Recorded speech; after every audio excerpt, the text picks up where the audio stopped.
Here I am at the Peacemakers Museum in Londonderry, West Britain. It's very much from a nationalist perspective. One would expect that, even Republican perspective. So you look at this, for example, and then it says, "Boy looks hauntingly at the camera as the British Army invade Cregan area of Derry during Operation Motorman." So you see the pejorative language, invasion. So it can't be an invasion since Derry is British. Northern Ireland's part of the United Kingdom. People here are British, even if some of them were in denial about it. And you see this soldier here, he's black, one of the only black people in Derry at the time. And indeed, Republican newspapers often used racist epithets for soldiers. Here we are, Operation Motorman, okay, July 1972. So, because about 3.5 years earlier, the Bogside of Derry had more or less broken away from the government's control and set up these barriers so the police couldn't be enforcing the law and protecting the public. But of course, there were some bad members of the Royal Ulster Constabulary, the police. Shockingly, Sammy Devaney, an old man, was severely beaten by RUC officers and died. So it seems a world away, half a century ago, what was going on, the conflict here. And then a map of the city side as into the west of the River Foyle, the Fountain area, which was a loyalist enclave, the purple walled city of Derry, or the Diamond, the Bogside, and it really was marshy land, Brandywell, Cregan, and so on. So St. Eugene's Cathedral, that's a Catholic one. St. Columb's obviously was Catholic, then sequestrated by the Church of Ireland in the 1530s. Okay, it's got glossary of terms, and again, say nationalist misinterpretation. Here it's got a Martin McGuinness, a terrorist who never calls him that, obviously terrorised his home city, but he had plenty of supporters. Anyone who tried to help law enforcement would be abducted, tortured and murdered by him. Indeed, he lured people back, telling them they were forgiven, and they met that gruesome fate. John Hume, an honourable man with whom I don't completely agree, Nobel Prize Peace Laureate, and there he is, who died a few years ago. Pity he didn't become president of the Irish Republic. Mitchell McLaughlin, also Sinn Féiner. Apparently they call him draft dodger because he was never in the IRA. What I hadn't realised is he lived in Zambia then, the Quondam British colony, and so it goes on. But it's informative. It's got some lots of fascinating, what are they called, artifacts. And so look, these guys attempting to murder police officers or soldiers, Molotov cocktails, complaining about the army using rubber bullets. Well, the IRA didn't use rubber bullets, they used the real ones. So the security forces attacked almost every single day with attempted murder, and they're using very restrained force. But obviously sometimes they went too far, because they could have said, this person is an imminent threat to my life or those of others, so I'm going to kill this person. Yeah, and the people, those with the heaviest weapons killed the fewest people, the security forces. So of the 3,500 people who killed in the conflict, no recognition, about 60% of them killed by Republicans, only about 10% killed by the security forces. So Catholic civilians murdered by the IRA and ILA, far more of them killed by the IRA and ILA than were killed by the security forces. No recognition of that. So the security forces were keeping people safe, protecting people, but it's because there was this conflict in a very densely populated area. Unfortunately, civilians occasionally got killed by the security forces. And if they were deliberately killed, then obviously that's murder. So look at this. The most shameful British criminal of modern times. There he is. Martin McGuinness. His middle name was Pacelli, as in honour of Pius XII. But obviously the Catholic Church denounced his organisation's crimes. So it was a drug-dealing gang as well as everything else. So yes, a criminal gang with a few ideological slogans, and some people genuinely believed in the ideology. But the gangsters can be genuinely popular. There's that Kinahan, that drug baron in Dublin, almost got elected to Dáil Éireann. And so we go on, just like the loyalist gangsters, they had some genuine popularity. So Bernadette Devlin, I read her autobiography, The Price of My Soul.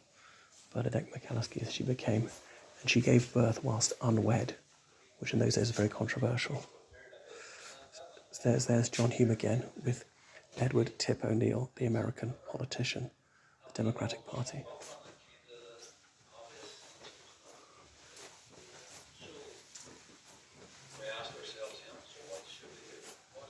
And so there it goes on. So the very fact that an openly pro-terrorist party took part in these elections shows how fair they were. Okay, even they said that the Ballot boxes were never stuffed. There were no bogus votes, or their votes were not discounted. Even they were allowed to contest it. You know, when the Troubles broke out in 1969, you've got to remember, of the, say, 170 independent countries in the world, only about 30 were democracies. Even Western European countries were dictatorships, even France, so not France, or even Spain, even Portugal, even Greece. So people were very, very lucky to live in Northern Ireland, in the United Kingdom, one of the freest places in the world. No, obviously it wasn't perfect. People complained about the way electoral districts were drawn. People claimed it was gerrymandering and so on. I mean, if you really think that's somehow justificatory of murder, you must demand the murder of the Republican Party in Texas, because they're drawing electoral boundaries in a way to maximize party advantage. The United States, indeed the country that invented gerrymandering, named after Elbridge Gerry, formerly vice president, and indeed the governor of Massachusetts, packing and cracking, as in stuffing as many of your opponent's supporters into one electoral district, and then distributing your own vote as efficiently as possible, so you get more representation on the first past the post system. Nelba Cafferty. So here she is, a notorious advocate for the mass murder of little children. Unsurprising to see her honoured here. Anyway, so, and there is Martin McGuinness, Ardèche is in conference. So the ones who supported the Irish language couldn't speak it usually. I was one of the few unionists who was a regular reader of their newspaper, and only one page of it would be in Irish. So if it was that important, they'd speak it all the time. The Republic of Ireland, we've had over a century to bring back the Irish language, and it has not happened. Oh, look at that from one of those vehicles. Is that it? Oh, the Sangars, the little army towers. So, what else was I going to say? Yeah, so the Undertones, one of the few really marvellous things to come out of Derry in the 70s. This band, Teenage Kicks Are Hard to Beat, and all the rest of it. And here he is, one of the most detestable British criminals of modern times. Kidnapper, torturer, and so on.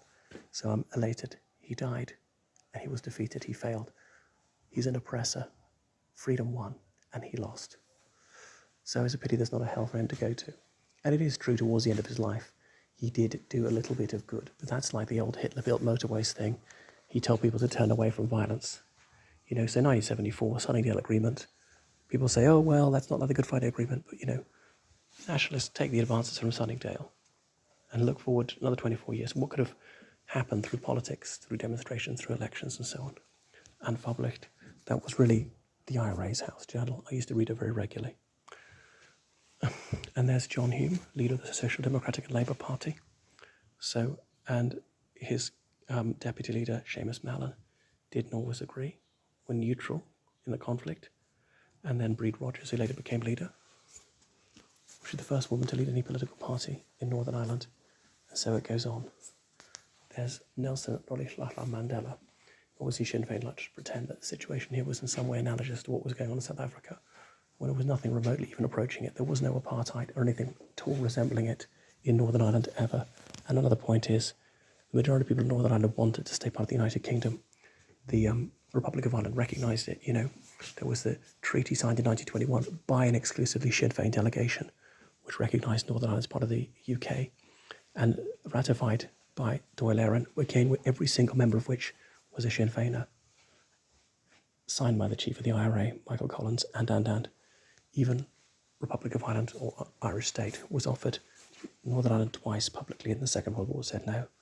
1925 offered some of it and refused. You see, political prisoners, there was never a single one. They were not there for their political views. And they're not hostages, obviously. Nobody thought they were going to be killed, and so on. So, because the security forces had won, the army didn't need to be in Northern Ireland in huge numbers. Obviously still here because it was the UK. And so we go on. Ian Paisley, loudmouth, bigot, and, you know, self-defeating, really. 1969, Unionists had basically everything they wanted, but he made it worse. And unfortunately, then he became this cardboard cutout villain and really gave his cause a bad name. And so we go on. And he was obviously behind the times with his religious fundamentalism. So he eventually went into government with his former nemesis, Martin McGuinness, who tried to murder him. I mean, Ian Paisley was bad, made some incendiary rhetoric, but, you know, he wasn't a terrorist. But some of his supporters Did get into sectarianism, which is of course detestable. And British political policing. Is policing political? I'm not sure. Well, the IRA used to abduct people, torture them, and call that policing, mutilate them. So the Savile report, which I haven't read actually, and concluding that on Bloody Sunday, those people were unlawfully killed by the parachute regiment. Someone's going to be prosecuted very soon, actually. Okay, so John Hume, who unfortunately died some years ago. How I wish I'd met him. And there he is. Well, joy to the world. The world became a cleaner place that day.